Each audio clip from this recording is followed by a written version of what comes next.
Post-COVID-19 retail. Transform your business model or perish. Crises like the current pandemic shake even otherwise healthy small and big businesses. But the complete collapse of hitherto successful business models only proves that companies now need to reinvent those models so that they can withstand crises like the one in hand. In this session, Dynamic Tech, Digital and Innovation Drivers discuss how to put AI and analytics, flexible supply chains with variable costs, and modular design programs at the core of business for future flexibility. Our panelists for the session include Abhishek Sudhakar, Senior Director and Head, Men's Apparel, Sports and Footwear at Myntra; Kumar Sambha Verma, Senior Vice President and Head, Omnichannel Asia, Bata; Venkat Knott, Founder and CEO, Vinculum Group; Vishal Kapil, CTO, Marks & Spencer, Reliance India; Praveen Shrikande, Chief Digital and Information Officer, Aditya Birla Fashion and Retail; and they are led by our moderator, Anil Shankar, CTO, Shoppers Stop. And our session partner is Vinculum Group.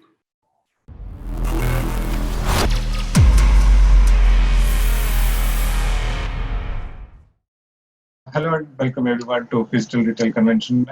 This is a platform which will offer a collection of powerful talks and discussions, preparing us retailers and businesses to not just sail through and also thrive in the aftermath of pandemic, that's COVID-19. I'm the moderator for this session. My name is Anil Shankar.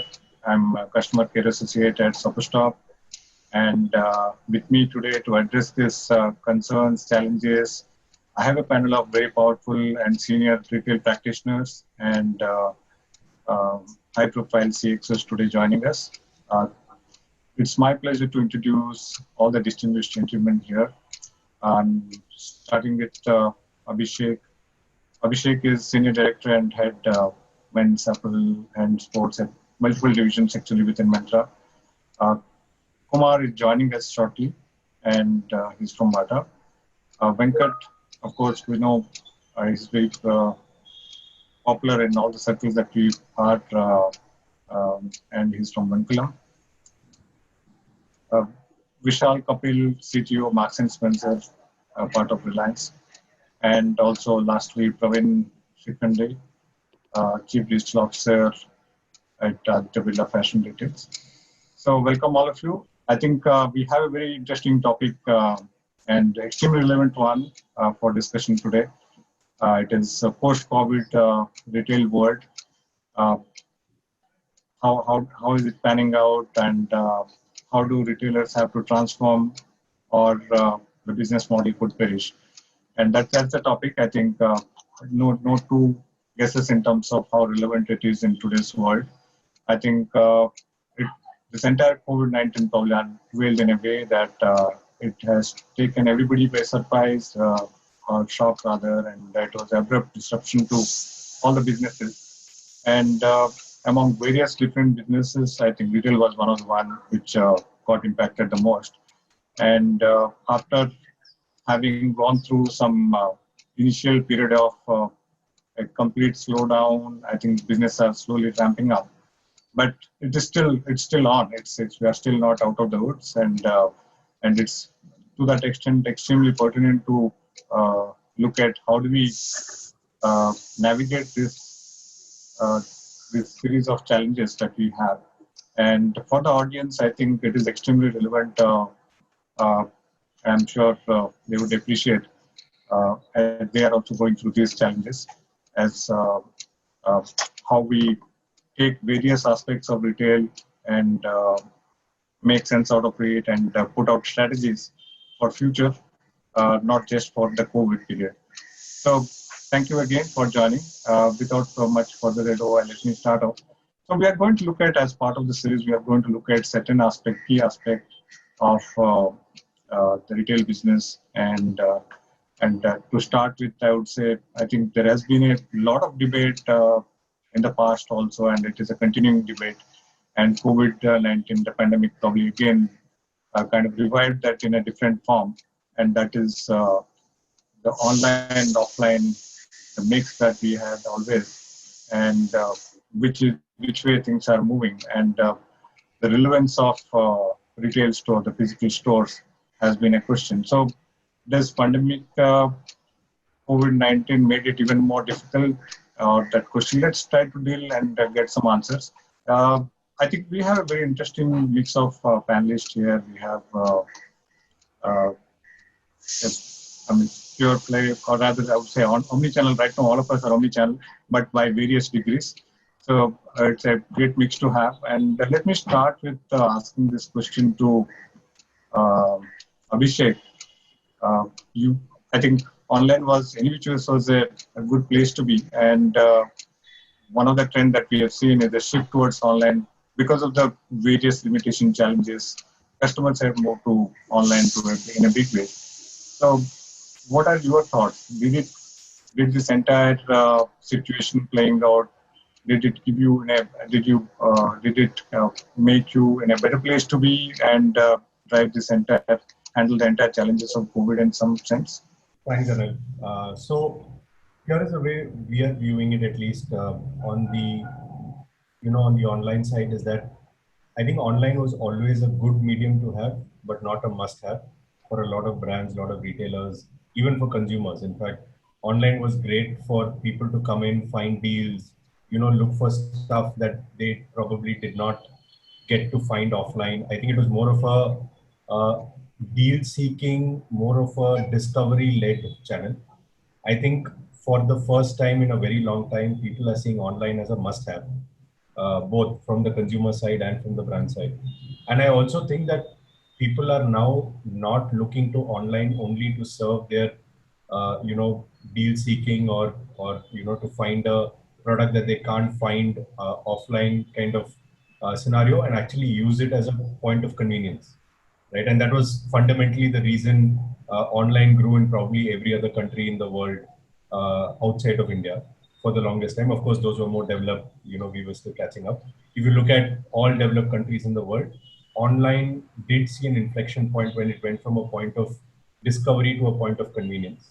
And thereby, I think we are seeing that shift happen sooner rather than later, thanks to the external environment. But that being said, I also feel like, it is imperative that both retailers like us and brands actually grab this opportunity to make sure that their consumers are well served.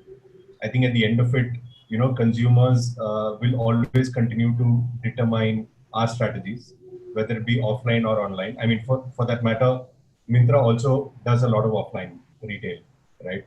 So it's not like we think offline is going to get replaced by online.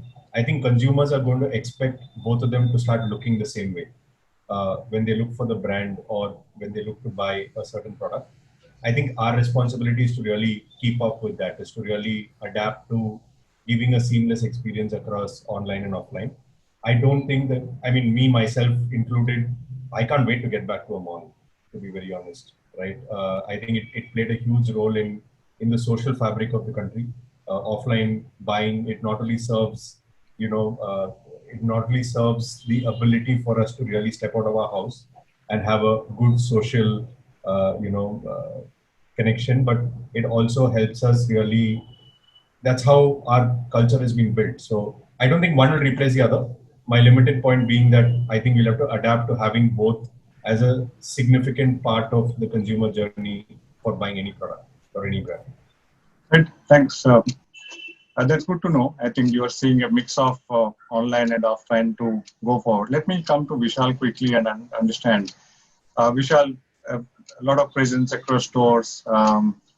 Is there a new role that you're seeing for the stores? I might be asking the same question to Kumar and Praveen as well, but starting with you, because we have run these stores in a certain way for a long period of time. Of course, there has been something that always new that has happened in the stores, but this entire pandemic, entire challenges which are thrown at this moment of time, are you seeing a new role emerging for the stores? Okay. So first of all, that the thinking has sunk in across all levels, across all functions, that how important it is to serve the consumer wherever the consumer is coming from. whether you are doing buy online, ship from store, or somebody is walking into the store during the lockdown phase and there's a partial lockdown and there is a method people are now following to come and buy and shop, and some trial rooms are not working. So there is a lot of the normal has shifted from what it used to be to a new normal. Okay.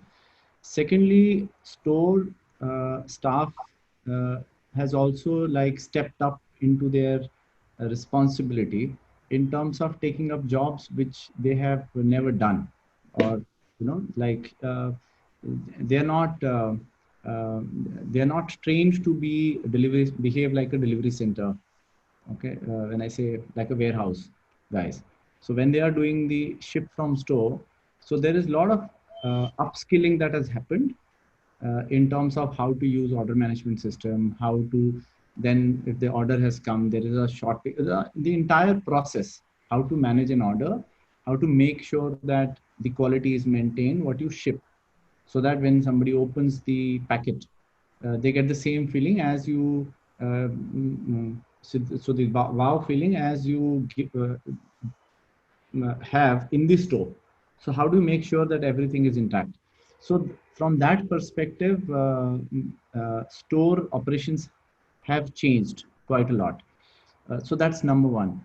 Number two is that store staff also, they have also looked at ways and means how to go out and help various customers. So a lot of brands, they have gone out of their way to do an assisted shopping through WhatsApp videos, that they've started taking calls, tie-ups with, so the new ecosystem has emerged, shipment through Dunzo. So the whole ecosystem is evolved from somebody walking in and do the shopping, or somebody is exploring how to buy from these store associates and then getting shipped certain items shipped to them. So in my view, all of this has changed, and everyone is trying. So the operations, what we knew earlier, and the operations, what we know now, and how it is going to evolve will be a very different paradigm. Coming to Kumar, I mean, we know Bata stores across the country. Is there, I mean, the spread that is there and all of that, is there, and also we are saying that some of the omni-channel players making these stores, their physical stores as dark stores and pushing fulfillment. Are you seeing a repurposing from that standpoint within Bata? Absolutely, Anil. So we started on this journey some time ago. In fact, last year we started shipping out of our stores. Our website has been connected to our stores for a while now, and we also do a bit of order booking in the store with the objective of improving conversions if customers are not getting size and color what they're looking for. So we've been on this, and we do a fairly large number of transactions from our stores on a day-to-day basis, and this is before the pandemic was even there. Now, what's really happened now is every retailer kind of knew that, yes, there is going to be a digital element to the whole retailing, that we've been doing. And retailers were moving towards it. What the whole situation has done is actually pushed everyone to get there ASAP, right? The whole urgency behind becoming truly omni-channel has never been so high.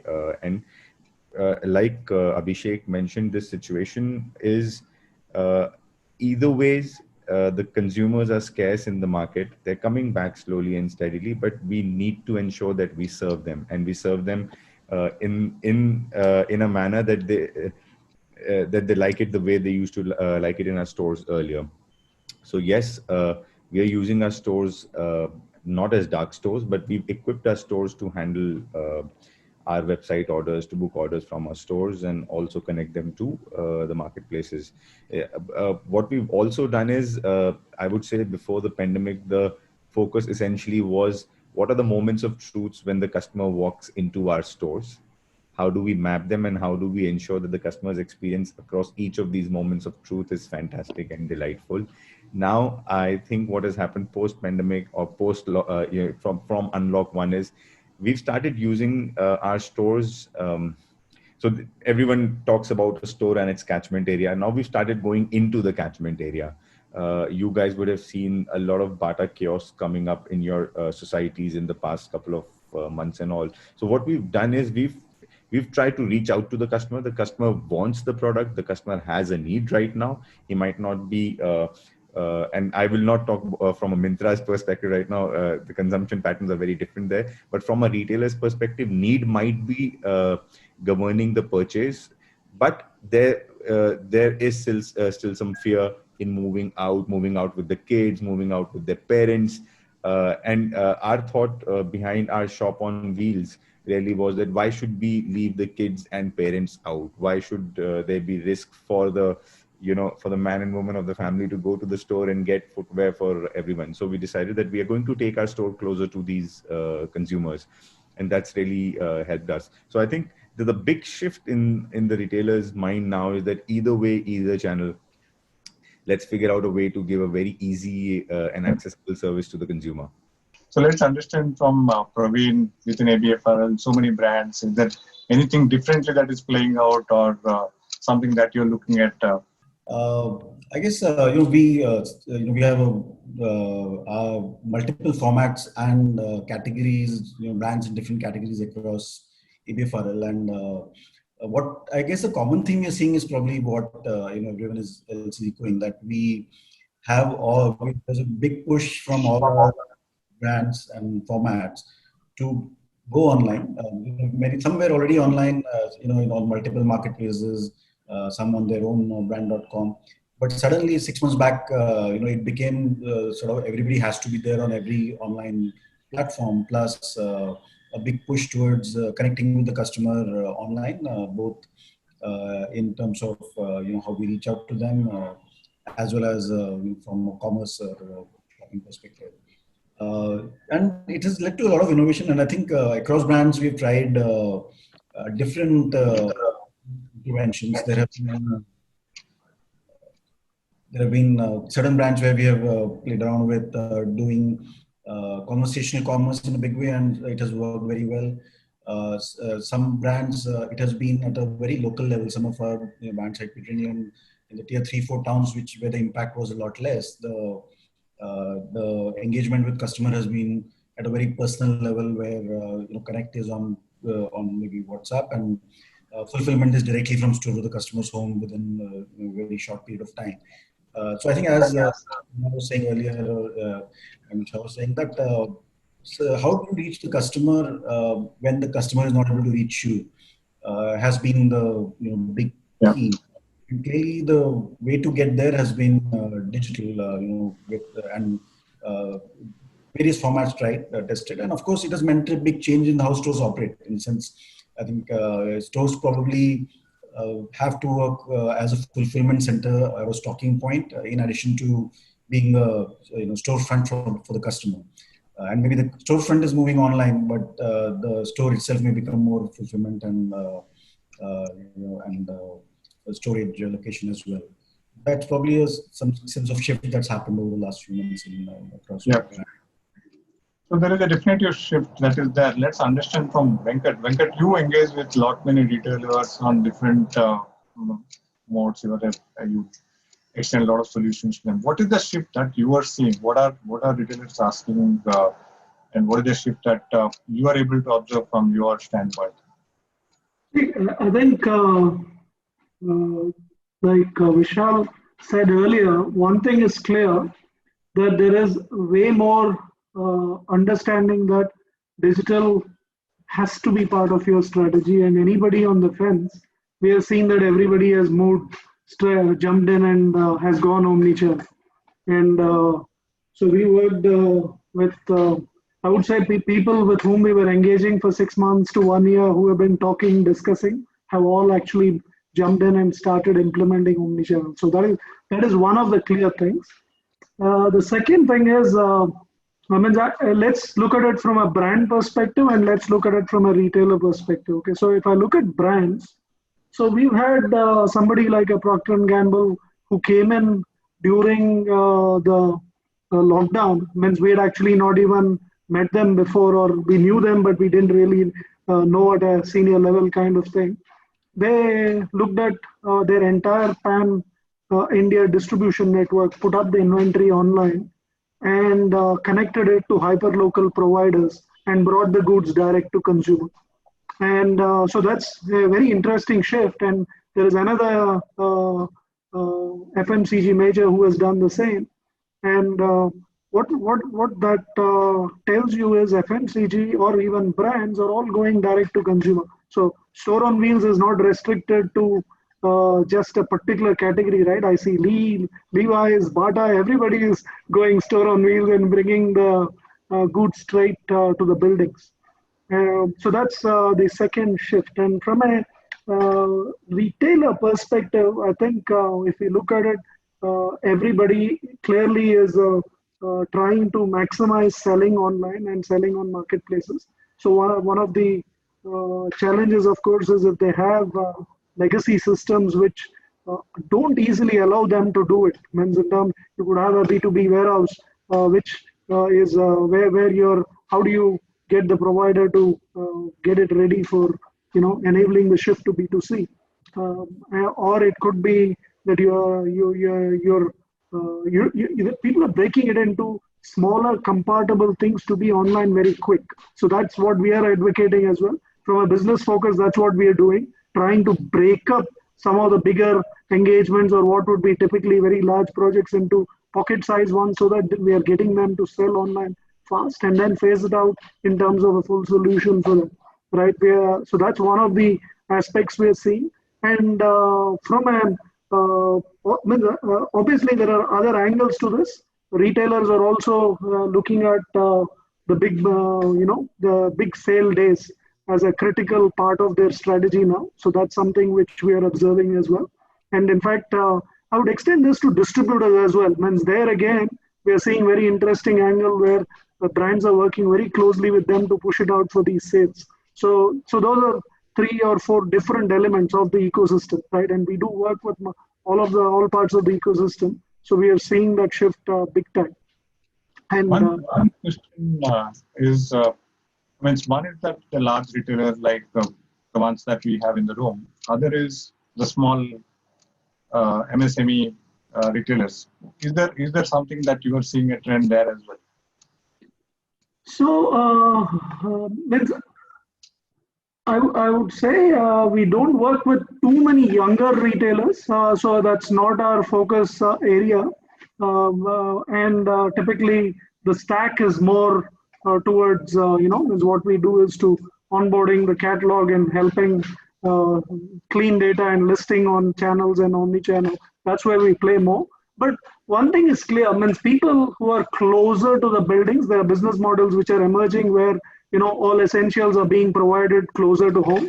And there are new age, smaller or an enhanced kirana or an enhanced convenience store emerging all around the place near the buildings. So we're seeing startups come up there who have approached us for fulfillment and things like that. And similarly, I see the trend wise, if we look at it, those businesses who are close to building all formats are starting to do way better, right? And I think that's what I would say. So just continuing on the theme on the MSME, Abhishek, you support a large marketplace and you have a large volume of resellers. So is there something that you are able to do or anything that you are seeing which is helping them to survive? I think overall, Anil, for us, we have never been a marketplace. Actually, Myntra has been one of the more curated marketplaces out there.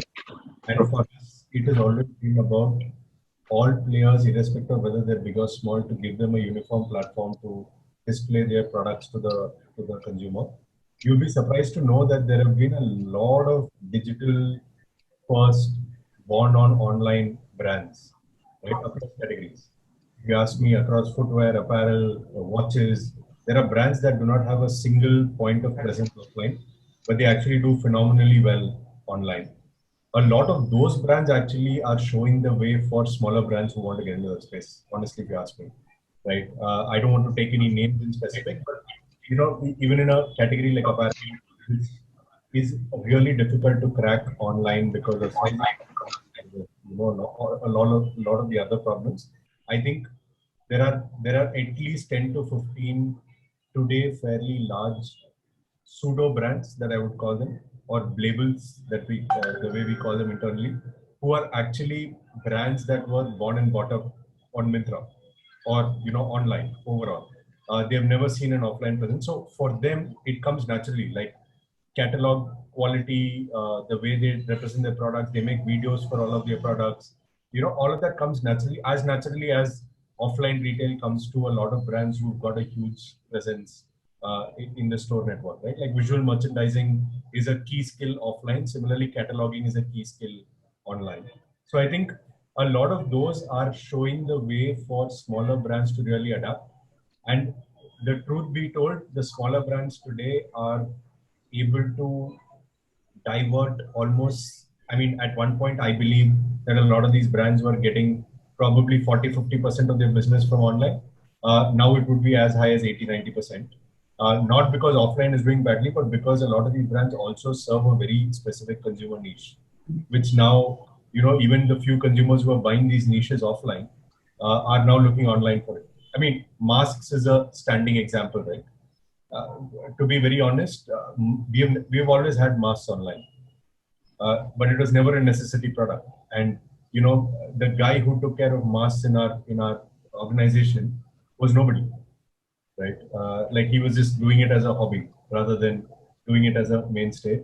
Overnight, it became 100% of our revenue in April, right? And suddenly, the guy who was taking care of accessories became a superstar in the company. So I think a lot of brands have adapted to masks. A lot of brands have adapted to doing categories which are consumer first. So have their abilities to go online faster, right? And that's good to know. There are still many small brands which are still evolving. Just come quickly onto the ones who have large omnichannel play, but a skewed mix of online versus offline.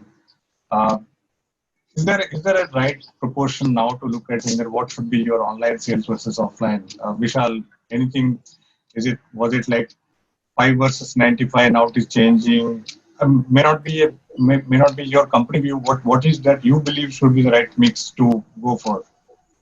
See, we launched very recently as a company online. We were ready to launch. We got ready to launch in March, first week of March, and then shutdown happened and the lockdown, and we had to basically stop our trade. It's just 4 days we traded, and then again we switched on after the government allowed.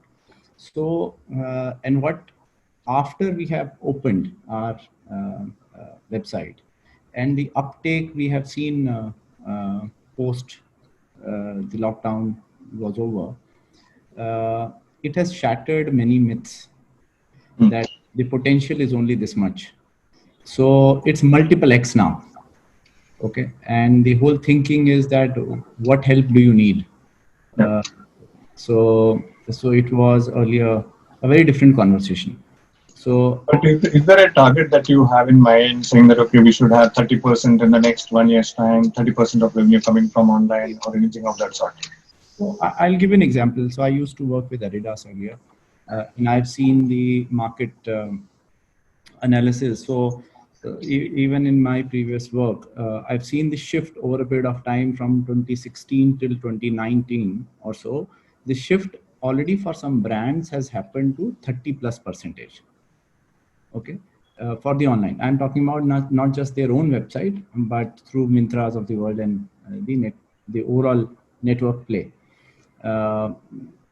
So for some brands, it's already 30+, as Kumar mentioned.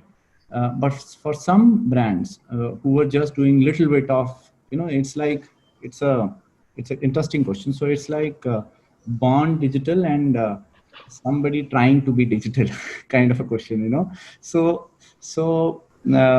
somebody who was just trying to be digital, they have seen a huge uptake, and that huge uptake actually across brands. I've spoken to many people across, even you spoke about MSME, even like stationery guys, who are like books and stationery, because it's all classes happening online and all that, kids are at home. So even those guys, they found a very creative ways to sell their stuff online. So they have partnered with your milk delivery services and so on and so forth. So the overall, whether it's a large brand or a small brand, the percentage of their the cash flow from the online equation has gone multiple times. If your question is that is it 30%, 40, so the people who were like 30%, they have gone up to like 50%, 60%, and they have linked their inventory with their stores, but even if franchise and all those kind of things, which Venkat was also mentioning, that has happened. Okay, so during this lockdown, and lockdown actually escalated all those kind of, or the need is right in front of you. If you're not doing it, you are getting questioned. So that is one thing that has happened. And your previous question was about MSME. So people who never thought that this is really a need, and I'm seeing that women, and if you ask, like I live in Gurgaon, and I see there used to be school groups. Now there is there are discussion boards on WhatsApp, where do you find this book versus that book. So even the booksellers and the stationery, the whole ecosystem has come online. They have found their way. So that's a very big change, Anil. And it's wonderful as the consumer has changed. Now, just quickly go to Praveen and Kumar also understand, do they see the same way? The other question is that, is it a trend that is going to remain forever, or is it just a temporary trend where online is spiking for retailers like ours, and then it is going to subside? Just a short answer, would appreciate. So let me just very quickly say, my personal take is that people, as the stores are open now, more and more people are asking, customers are asking, when the trial rooms were not open, when are you opening? So one of the biggest complaint was that when are you opening your trial rooms? And a few weeks down the line, trial rooms are open. People are happy. Now the question is that how is the upkeep and the the overall hygiene and all that. So people are, see, things are becoming better. It will take few more months, but I think it's going to be a very different mix of consumer behavior. That's my take. Sure. Let me go to Kumar and understand. Strategically, do you see saying that there is a portion of revenue that should come from online? And we know saying that online is bursting right now as compared to the store sales. But is there a strategic view saying that this is what we should be targeting for the following year? Well, definitely there is. I mean, see, let's go a little higher up and let's look at the 30, 40, 50,000 feet view. There is a device in consumer's hand which the consumer is not leaving, right? That device has an input on everything, right? He's got content available from news to fashion trends to what his friends are buying, talking to them, etc. Is it going to make an impact on the consumption pattern or behavior of the consumer? Of course, it is going to make. I think pandemic, and I've been into this industry for about 20 odd years now, pandemic has escalated, increased the urgency, digital transformation, which was one of the agendas for organization, has become the agenda for organizations now. So the pandemic has done that. But digital is not for fashion. Digital is a lifestyle thing. It is a revolution for the global population out there. It's going to have an impact on everything, and retail, being the largest industry in the world, is not going to be untouched. So yes, it's there for long term.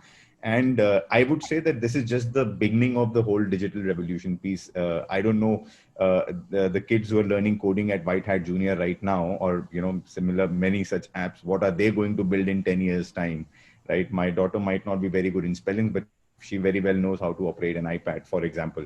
So I think it's just the beginning of this. So and the way the consumption is going to change is going to be phenomenal over a longer period of time. In the short term, are you able to put a percentage to it, or we would say that, okay, I was just avoiding putting a number, but if you must, I think anything at a 30 or a 30 plus should be what brands should be looking at. And I would say this would have moved from say a 10, 12 or a 15 last year to a 30, 35 as a base this year. And then we've got outliers, as Vishal was talking about, brands who would, I mean, of course, we were not a digitally born brand at 125 years ago as Bata, but, you know, brands who were born digital, they're doing much better. And brands who were pre the digital era are doing phenomenally well. So they'll always be outliers. So yes, I think the contribution should just double. And we use a term called Fay2A, or from anywhere to anywhere internally for omnichannel. The overall Fay2A contribution will grow. Interestingly, we reached out to our consumers right in the beginning of the lockdown. More and more and we had the data whether they've come online in the past or they've gone to our brick and mortar stores. There was a big shift in the consumers as well. Now, that might be coming from the fear of infection right now.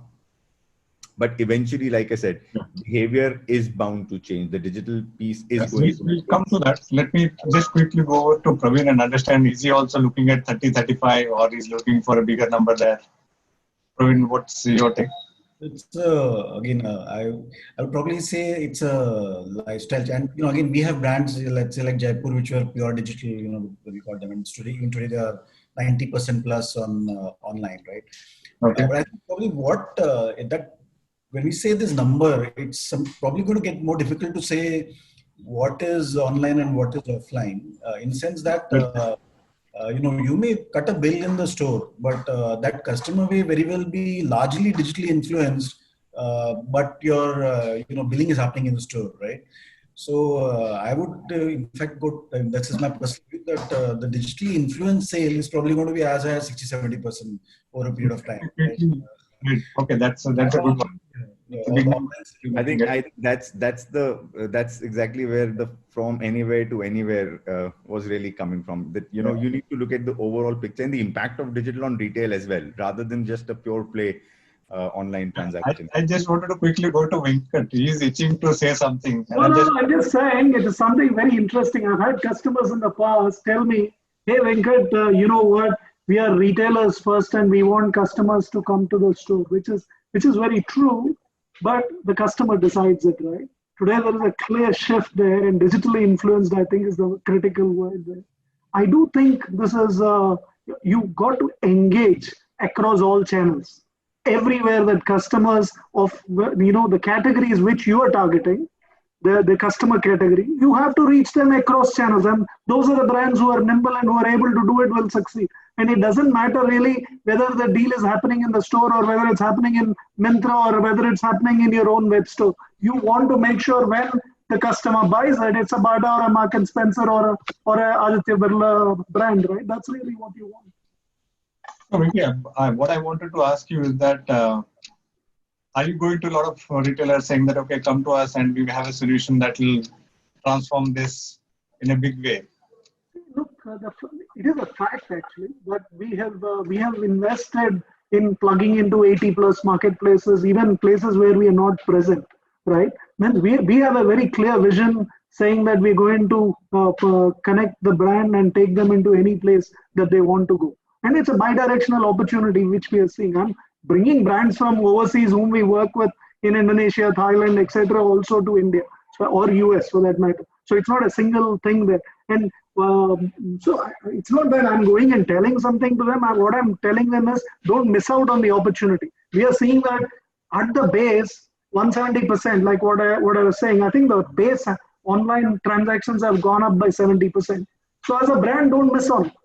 Please be fast enough to engage with your customers better. If customers are shopping or want to be engaged on WhatsApp, have a tool for that.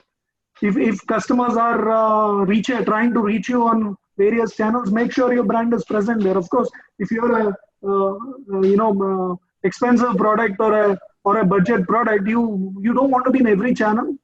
So fit the ethos of your brand and make sure the channels where it fits, you please be present.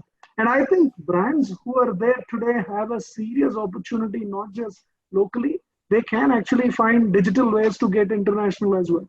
I mean, that's something which we are working on to create an Uberized set of distributors globally for a brand to go anywhere they want. So where they have rides, they can go. So we have actually created an ecosystem everywhere we're present. Okay, so that's the way we are approaching the problem. Because even though the governments and people want to look local, we are saying there is this whole opportunity. If you're nimble as a brand, if you're at the right price point, and you can give the guarantee that the quality is good, there's no reason why you can't tap into other pockets, right? So for us, it is channels everywhere. That's how we are. That's the mantra I propagate. If you go back to what you said. Okay, good. So there is still a lot of positivity that I'm hearing. I think stores, in terms of their existence and their role, while with some amount of repurposing, I'm sure there are a lot of things that are happening now on the ground, either resizing of the stores or creating, like some of you said, how the people are realigned or the spaces are realigned within the store. But there is a big role of store that is continuing to be there, and there are extension models that you're talking. Just to shift the gear and then move a little faster. I have a question for you, Anil. Yeah, you wanted to add something. Yes. Yeah, I wanted to ask you, as Shoppers Talk. Oh yeah.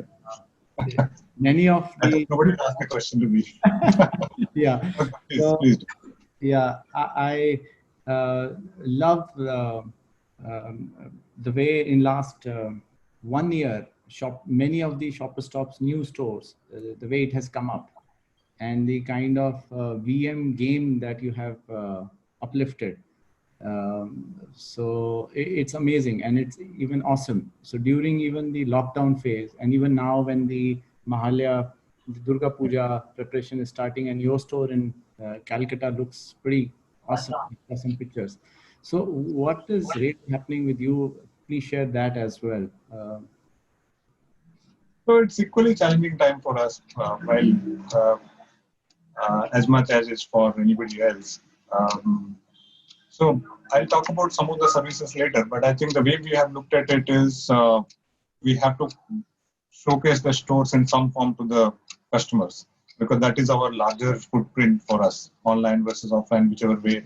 And even if you say there is a lot of influence that online had into our offline store customers, that's an opportunity lost for us right now. So we were reaching to reopen the store as early as possible, at least to get some customers in, and let some of our associates also, the associate base was also extremely keen to come back to the stores and start redoing what they do best.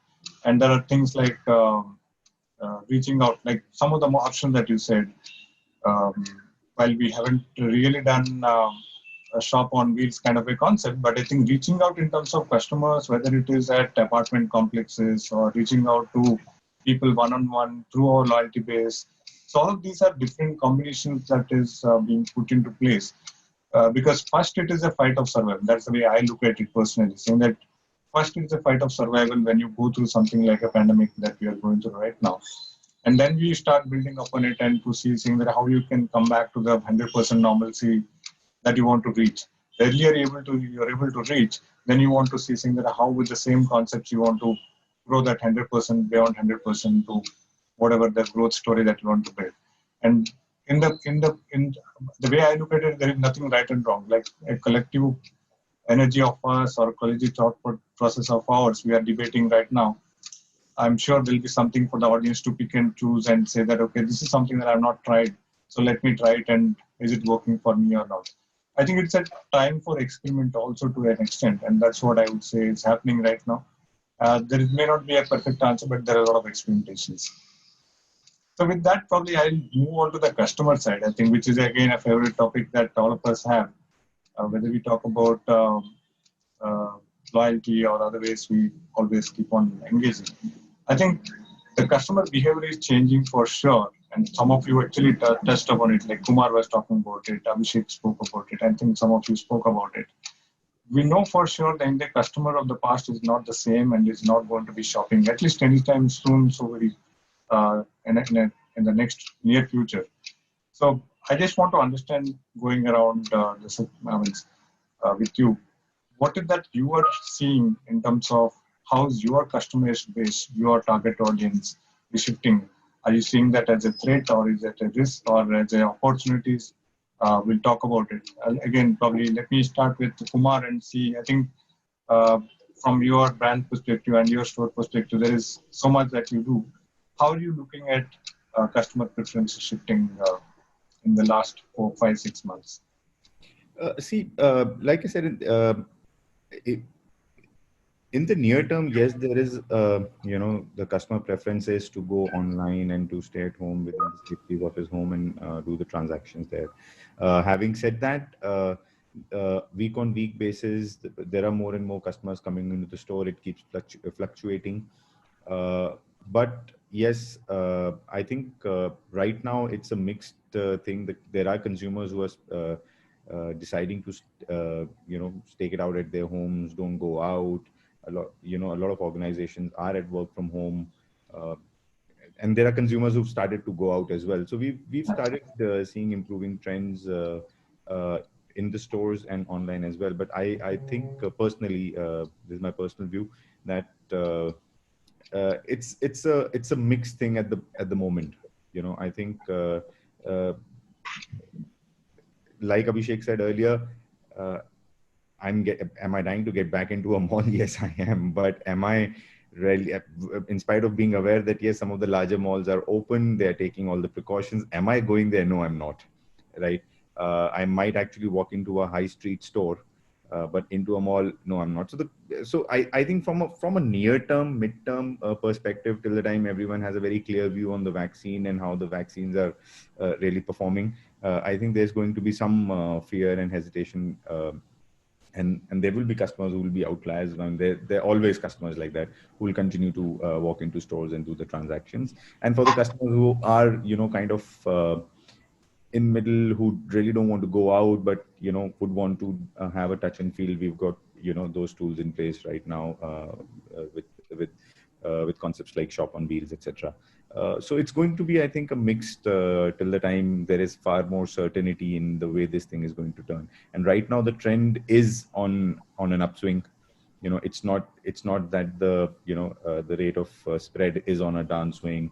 So I think it's going to be a mix from that perspective. Okay, I see a lot of things happening. So Kumar, I think that was quite. Amit, I also follow your brand, so I understand seeing a lot of different ways of engagement that you're trying it out. Let me quickly move over to Vishal and understand, saying from a customer engagement, is there anything new that you're trying to do? Because customers are not coming into the store. Is there a different initiative that you're taking to reach out to the customer, or how that you are conversing with the customers of yours? Very good question. I wish we knew how to crack this problem like other brands. But one thing for sure is that we have a loyalty base, luckily, which is like more than 1 decade old database. So Shopper Stop and Lifestyle are two brands which are like having a very large database. So I think we are not as rich as in data as you guys, but still there is a very large data set that we have.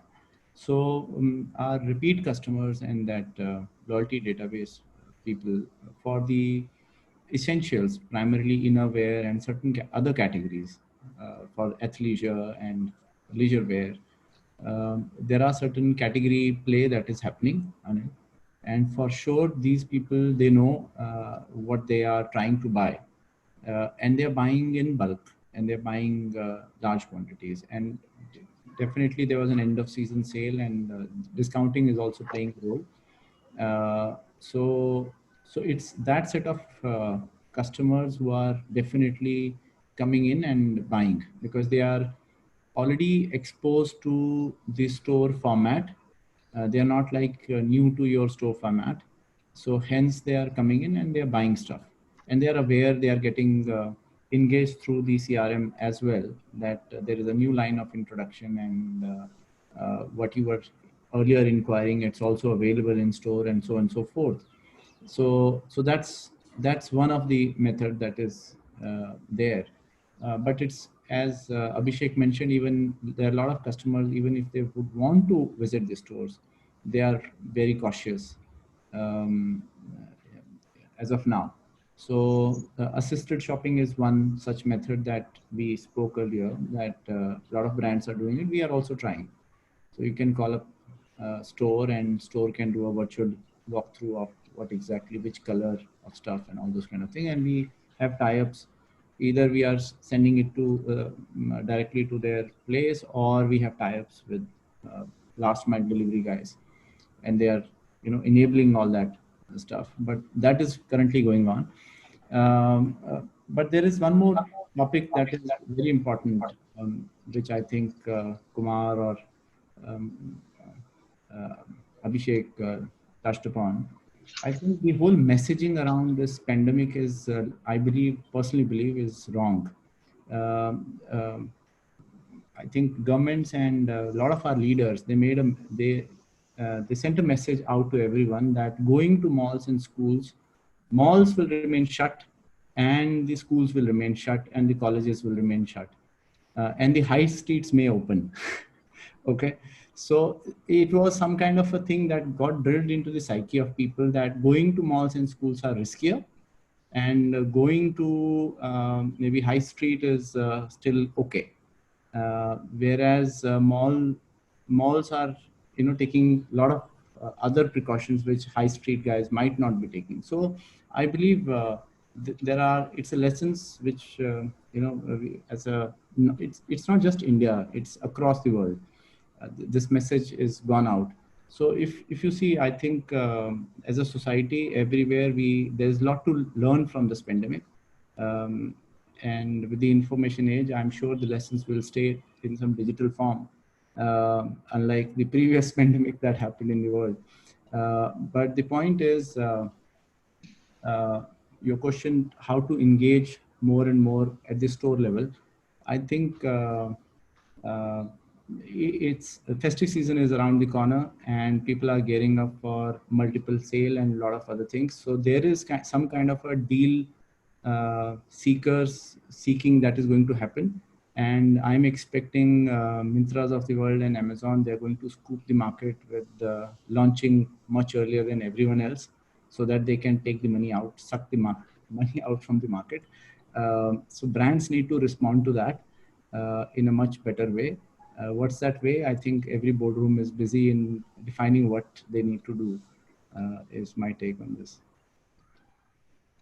Okay. I just wanted to add another element to it. I think this entire COVID time period, since we all know Singapore is still not out,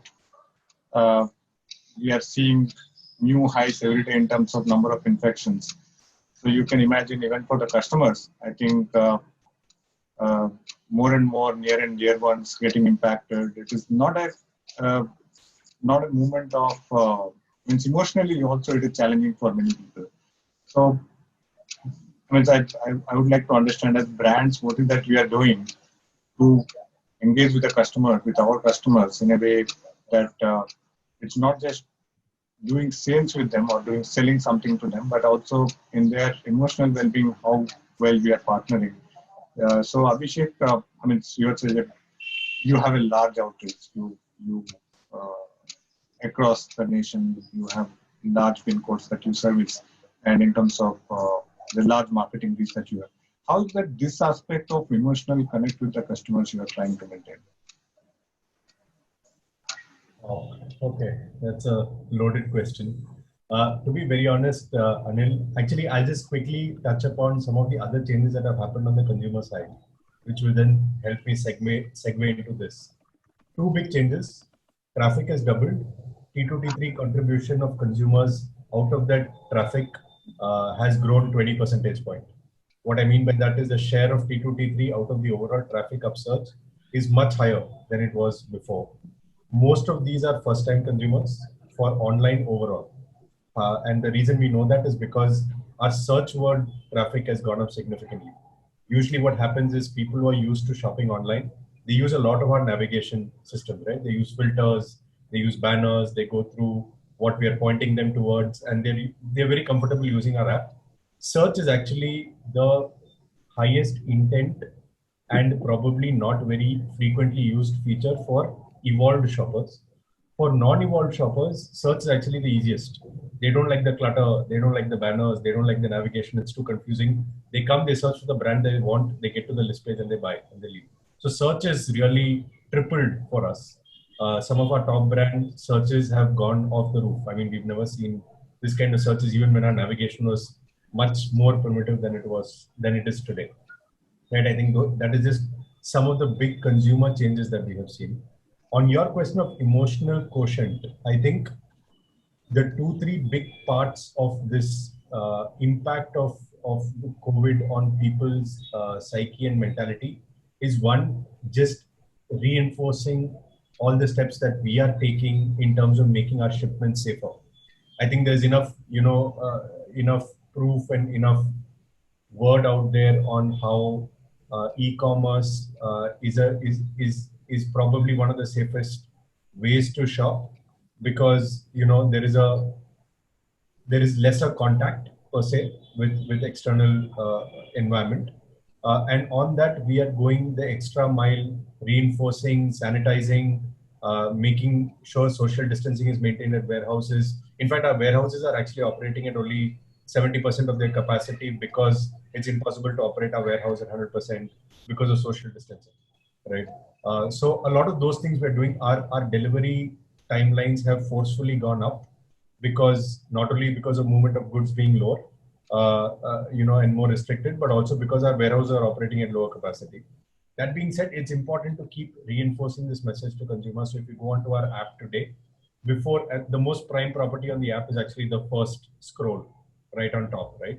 We actually use the first scroll now to say how we're sanitizing our products, how we're making sure that returns are getting completely sanitized, making sure they're put into sterilization, making sure all of that happens. And I think other than that, we are also, of course, making sure that the consumers are comfortable shopping for the brands that they love on Myntra, simply by ensuring that we harp on genuinity of products.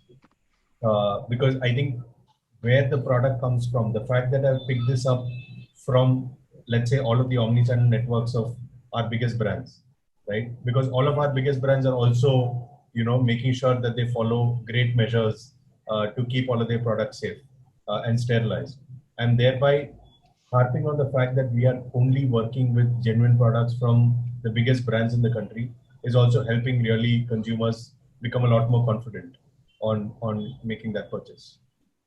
Okay. Coming to Praveen, engaging customers emotional is one aspect of it. Other is from a demand generation standpoint. I think with the festivities all being subdued and all of that, is there anything else that you're trying to get the mood up, and then from a demand generation standpoint, anything that you're doing? No, so clearly, I think this is going to be a very different year from the past, and hopefully from the future as well, right? This was going to be an anomaly, I think we all hope.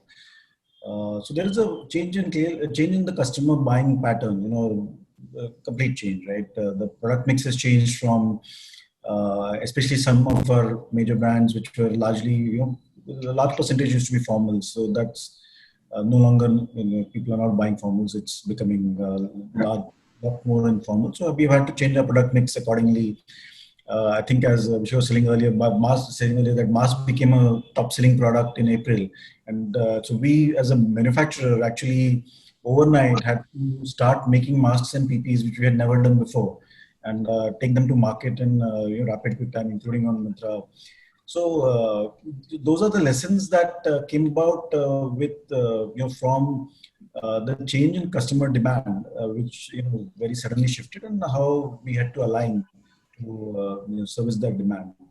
So that's one aspect. That's on the product mix. The second that I'm also seeing is in terms of connecting with customers. So like I think what Vishal was saying earlier, we again have a loyalty program, in fact a large one in Pantaloons, and also most of our brand EBOs, we run a loyalty program.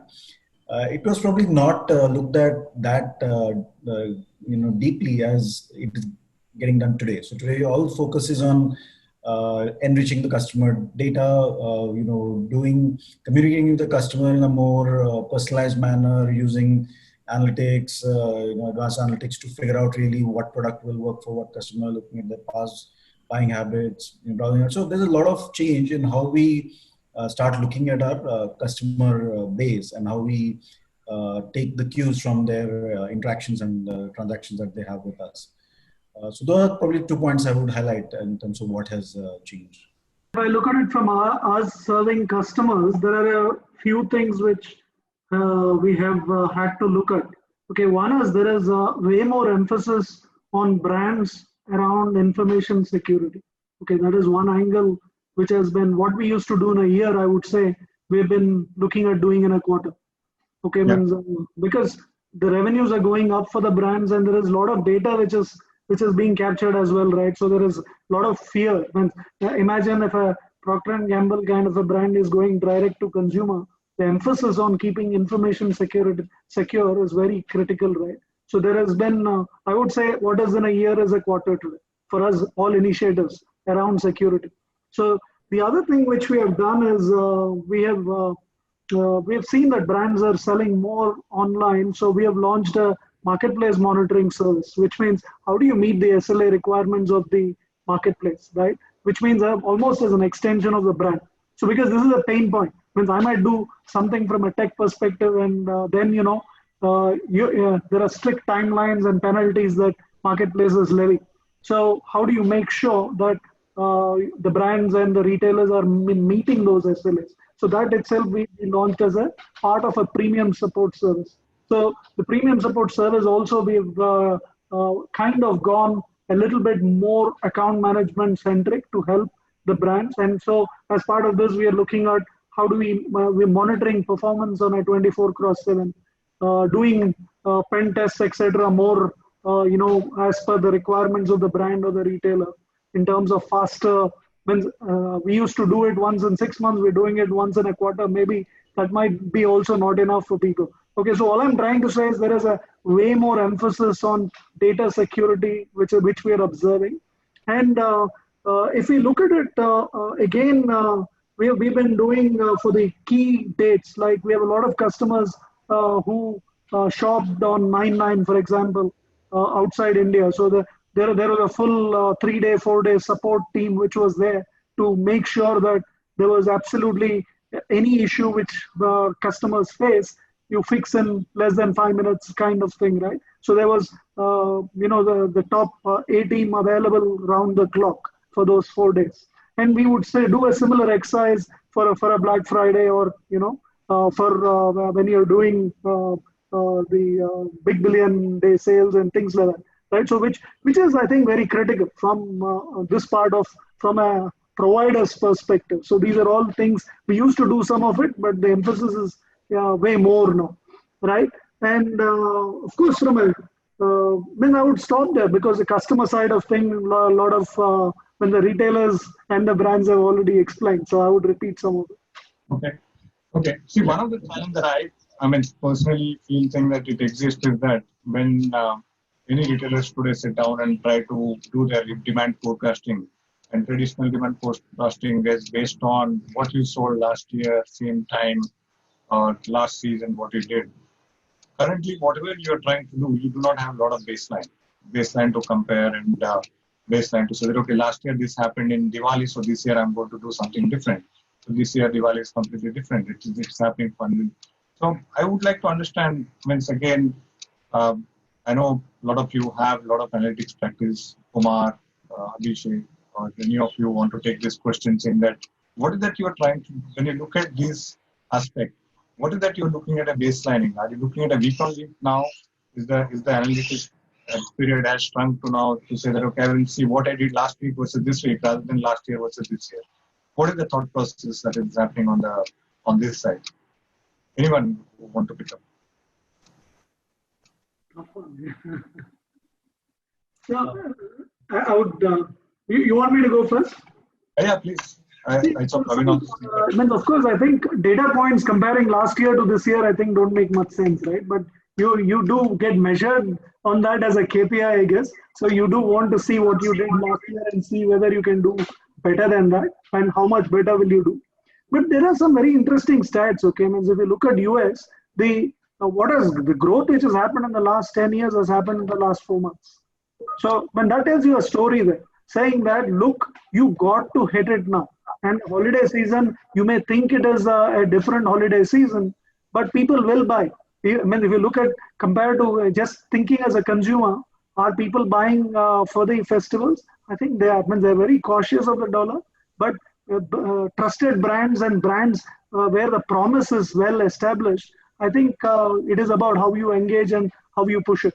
So I think there is a real opportunity there. Right. Abhishek or Kumar, you want to, or Praveen, you were saying to say, you were saying something.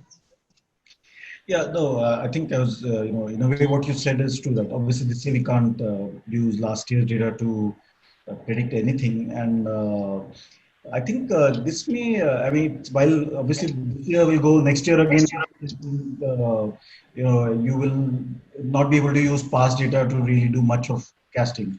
But what it will probably force is a change in how we look at the fashion cycle in some way, right? And that has happened in the past in fast fashion, let's say, where cycle has become far more agile. So rather than trying to predict too much, you align your supply chain to service a fast moving demand, or fast changing demand. And maybe that's maybe will be the fallout of all of this, where we all start looking at our supply chain more of how do we shorten the cycle, how do we make it more agile, and I think to some extent we are in that journey at UFI. I think in a way it's the consumer who's deciding what he wants to buy, right? I mean, it was very apparent that it'll move to needs, right? And the way we are trying to deal with it is very simple. We're trying to make that product more and more discoverable and easily available to the consumers. And I think that's also in a way, in a way we are saying that, okay, listen, we understand what you need to buy, and that's what we'll help you buy. As retailers, that's really what our job is, and to give them a good experience to do that across our channels. Having said that, there are categories other than just the essentials right now which are seeing some traction, and we are seeing those headwinds, and we are making amends in our communication and the way we reach out to the consumer, saying that. But I think right now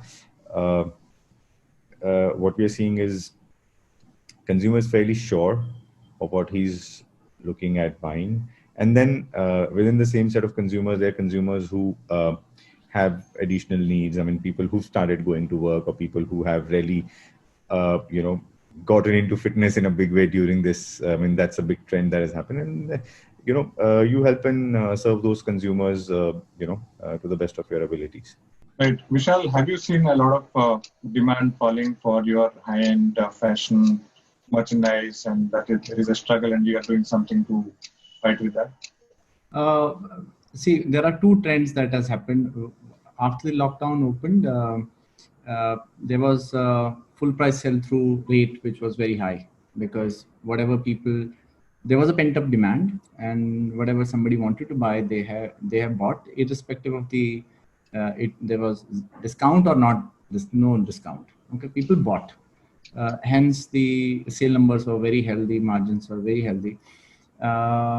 I think this happened with most of the brands.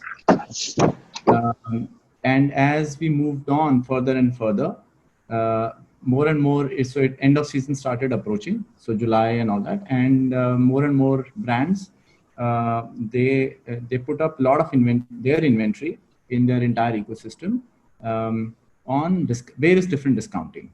Okay, so there is a lot of deal seeking that has happened, because more or less end of season sale is over. We are entering into a fall winter season, and my personal take is that there is going to be a lot of deal seeking which is going to happen, because more and more, because this season stock is bought sometime earlier for most of the brands, and that supply is committed. So if supply is committed, that supply is going to land up in warehouses, and you don't want to pay for the very high rentals for the warehouses if you are on rentals. So you are going to play that. Most of the brands are going to play that game too, and customers are also very smart.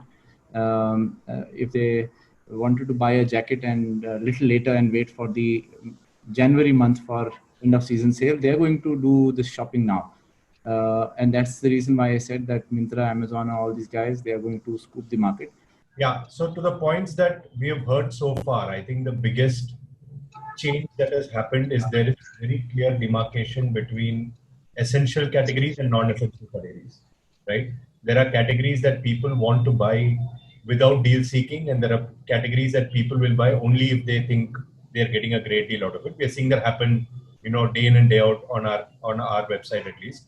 In that, obviously, it was a much starker difference, let's say 3 months back, and now we see the old trends coming back, slowly and steadily.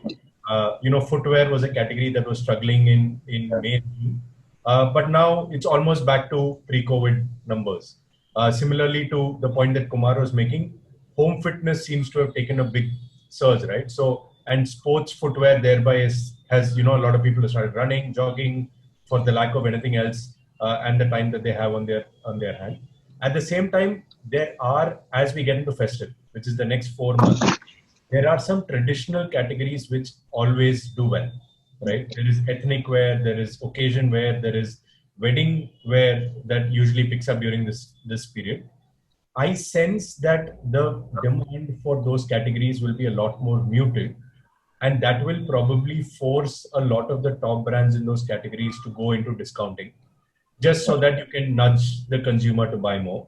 But ideally, any brand that is in the essential space, right, or categories that are seeing natural demand, they actually don't need to go into that kind of discounting to sell out. I mean, for that matter, Marks and Spencer's innerwear versus jeans, right? My sense is you might have to discount jeans a lot more than you discount innerwear, right? Innerwear will sell on its own. Similarly, open footwear versus closed footwear for Bata, right? Or casual footwear or outdoor footwear. Outdoor footwear might see some pressure, might have to be discounted more. Open footwear is flying whether we like it or not.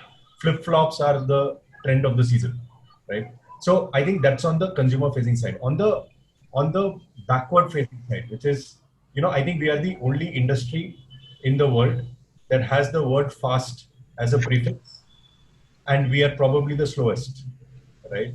What I mean by that is we still have 8-month cycles to the next season, to the point that Vishal was making, right? We've already placed these orders 6-8 months in advance, and now right? We really don't know how to adapt, and thereby some of those we might have to create better value propositions for consumers to consume right now. It could be discounting, it could be free gift, it could be faster delivery, it could be a bunch of things. But really, how are we planning to do our future seasons? We can't have 8-month life cycles. We will have to react today and deliver product within the next 3 weeks if you really want to adapt, right? Otherwise, we are always going to keep trying to catch up with the market and discounting and all of those things, which really isn't the right way to build this. Yeah. Another impact of digital, as I see on the whole value chain, right? I mean, if it were, the way cycles were planned, the way seasons were planned, I think if this new channel wasn't there, no one would have questioned to crunch those into lesser and lesser period, right? So I think the impact of digital is going to be in so many things, and not just the front end with the consumer, at the back end as well. And it's just another example. I see it like that. In our stores, while the customers are returning, and more often they surprise you with the kind of behavior pattern they are showing. It's not that everybody is getting minimalistic. There are customers who are also coming and spending more time actually. And it's also to an extent how you engage with the kind of services that you offer.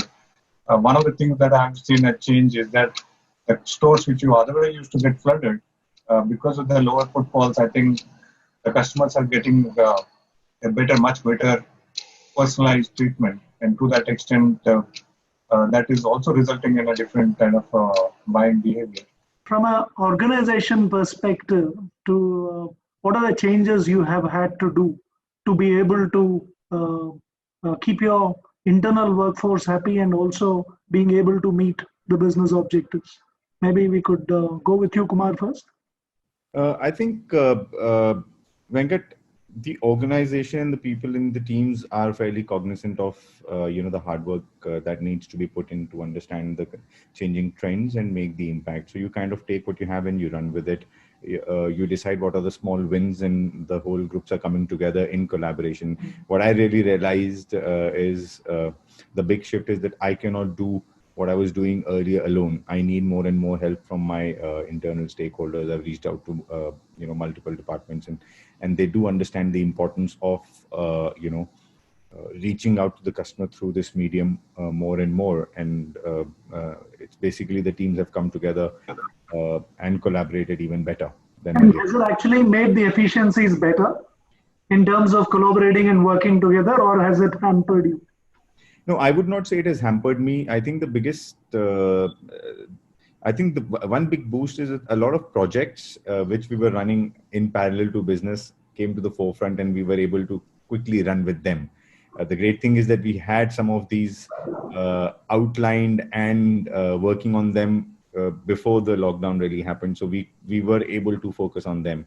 So I think from an efficiency standpoint, it has become, I think, a little more efficient, because now you jump in from one meeting to another with fixed agendas. You close all the open points. So I think while it might have become a little more exhausting, but efficient, definitely. And no travel as well, travel time saved. Yes, and I did end up saving quite a bit. I was on the road for quite a bit every month. Did save that, and like I said, till the time the agendas are in place, people come in prepared for their discussions, and which is essentially what everyone does, right? Efficiencies have gone up. So I wanted to understand in terms of our people part particularly, the way we are looking at stores and we are trying to repurpose. Is there some thoughts around that as well, in terms of the skill sets, in terms of the talent pool? Are we looking at revamping? Are you training them in a different way in terms of running an agile business? Anyone quickly want to give a one-liner? Maybe I can take a shot at it. So clearly, it's new skills at the store that need to be imparted and quickly. And I think they've been doing a great job in taking that on. So whether it was remotely now connecting to customers, maybe starting to call customers or talking to them on WhatsApp, showing around the store, all these things they were not doing before. And we had to really step up, get staff trained, and be able to do that very quickly. Okay, anyone? Abhishek, from your side. I think for us, Praveen, it's been more about how can we get a lot more efficient in what we do. Efficiency has definitely gone up. Shorter meetings, clearer objectives. I think we've gone into this mode of enablement, and as a company, we have to enable our employees to work from home better. A lot of them have gone back home. A lot of them have people that they know who are affected directly or indirectly by COVID. So giving them, so we have something that we've introduced called burnout holidays, where people are free to, are actually asked to take at least 3-4 days off during a month, compulsorily, just to take some time off, because I think the screen time has increased drastically, and the horizon between work and home has completely faded, right? I don't think there is a demarcation anymore. I think that is one big thing. From the brand side and the consumer side also, it's again enablement. So if you ask me, the one word theme for us as an organization is enablement. Even for brands today, for the first time ever, we've had more brands approaching us than the other way around, right? We've usually always been us going to brands, asking them to come online. Now it's the other way around. There are a huge number of brands who are coming to us to get online. So our teams also have to become. I just in the paucity of time, I'm just trying to rush things a little bit. But is there a lot of digitization that anybody is seeing? Need for digitization, because people are now working from home, which otherwise they used to come to office and or into the stores, or even from a customer service standpoint, people have to deliver customer service or those kind of things from home. So is that are you looking at some of the digital initiatives where people can be serving customer while wherever they are? Means we have seen customers doing it to retailers where they wanted to buy, shop anywhere, wherever, anytime. Are we facilitating that to the associates now? Umar, you want to take that? I want to take that.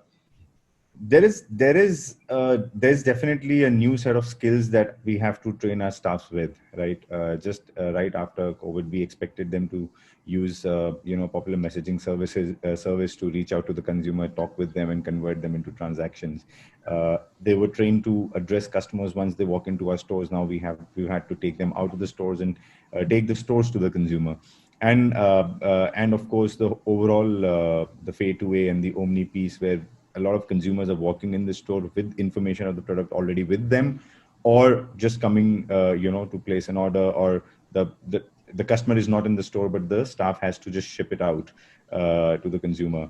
So starting from something as simple as the way to communicate on a messenger, or how to pack an order in a way that when the customer opens it, he's equally happy the way he would have felt if he had bought it in the store. So I think there's a massive upskilling of the staff we are working on, and we've used our internal training academies fairly effectively to train the staff on that. And the great thing is the staff has been super excited and enthusiastic about learning these new skills. They also understand that there is a paradigm shift in consumption behavior, or the buying cycle of the consumer, and they're happy to use these skills. At least that's what we've seen in our organization.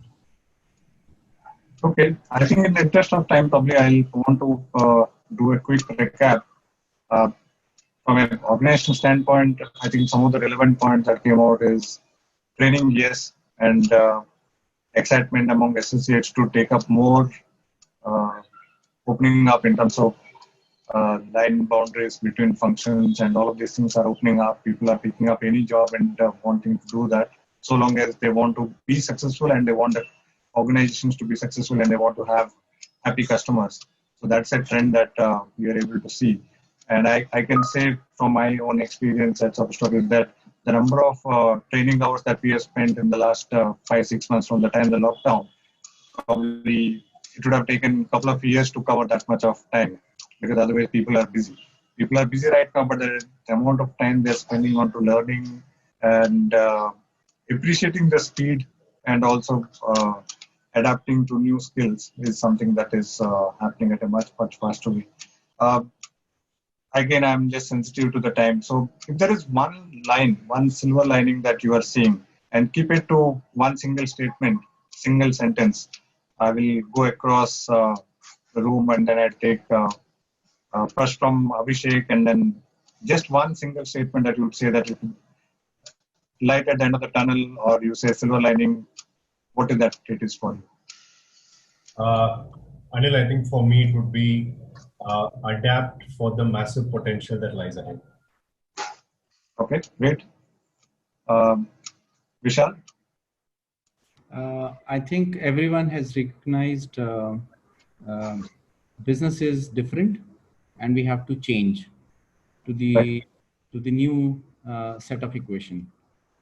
So whatever it is, so that blueprint everyone is creating. That's fine. Thanks. Praveen, from your side? I think I would say that the realization that the future is digital, which people like me were trying to communicate internally, has become now in a way reality, and everybody gets it. So that's been a big change. Okay. Kumar, from your side? I think pretty much everyone has the same message, and I will echo the same. The fact that the future will have a big impact of from digital on retail, and I'm coming from a retailer's perspective, that and just fast forwarded into like 100. I think that's what has already happened. The realization is in. People are scrambling towards putting things in place, and I think that's the biggest shift that we are going to see. And the potential is massive. From analytics, data, consumer understanding, and of course, all of that used to serve the customer better. Right. Okay, that's a good statement. Venkat, last to you. Anything that you see? It's like be nimble, be fast, and adapt to the opportunity which is there. Great. Okay, so that's all we had today. I think thank you so very much for spending the last hour or so discussing one of the most critical and most relevant topic. How do we survive and transform and then come out of this pandemic, come out winner and with happy customers. I think we looked at some of the aspects around online, offline, the relevancy of stores and feedback. And what I could hear is that store is still getting repurposed and there is still a big role that store would play in various forms. And it's not just store, but this pandemic has given us opportunity to explore extensions of stores, be it in terms of reaching out to customers in their apartments or personal connect in various ways. So that reach in terms of just beyond store and online, there are different channels or different methods of surface. From a customer standpoint, yes, the behavioral shifts are there. And I think everybody is getting up to address that shift. And in terms of behavioral shift, it's also to product shift also.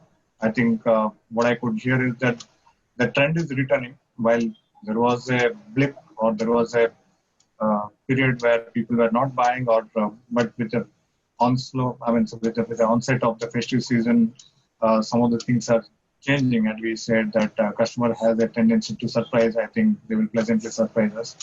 And lastly, in terms of organization capability, I think this is probably a period of a lot of learning. And it's also a period for capability creation for many organizations, be it in terms of creating talent pool in a different way, repurposing people, or creating digital initiatives inside the organization, adopting technologies, and driving speed more than anything else. I personally feel saying speed is the essence. And also, I think one thing what we used to do otherwise in quarters or years, I think it is happening everything in much faster pace. So keeping pace with the change and moving forward, and that's where I see a lot of positiveness in terms of collaborative working, and also a lot of opportunity that still exists in terms of exploring, in terms of engaging with customers and taking the journey ahead. So thank you, gentlemen. Thank you so very much for staying and for all your views and inputs. It has been such a wonderful session for me, and a lot of learnings that I could take. And I'm sure that our audience will also appreciate. And thank you with that. Probably we'll come to the conclusion of this session. And so thanks for watching. To the audience, thank you so much for watching this session on post-COVID transform or perish.